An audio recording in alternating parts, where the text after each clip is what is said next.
کے بعد اماں تندور میں روٹیاں لگا رہی، میں گھر آیا شراب کے نشے میں، اماں روٹی دو، ماں کہنے لگی شرم کر، روزہ رکھا نہیں تو جنہوں نے رکھا ہے ان کا تو خیال کر۔ کہتے ہیں یہ لفظ میں نے سنے تو ماں کو ایک تھپڑ دے مارا، اماں جلتے ہوئے تندور میں گر گئی، لوگوں نے مجھے کمرے میں بند کر دیا۔ کہتے ہیں ساری رات میں شور سنتا رہا پر نشے میں پڑا رہا۔ اگلے دن ظہر کے بعد آنکھ تب کھلی جب میری بیوی الماریوں سے کپڑے نکال رہی تھی۔ میں نے کہا کہاں جا رہی ہو؟ کہنے لگی میکے جا رہی ہوں، میں ماں کے قاتل کے ساتھ وقت نہیں گزار سکتی۔ میں نے کہا ماں قتل ہو گئی؟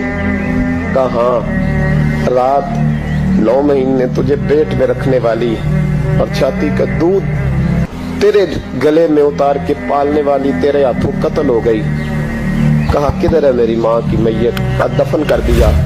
بتایا کیوں نہیں؟ کہتے مرتے وقت کہہ گئی تھی اسے میرا منہ نہ دکھانا۔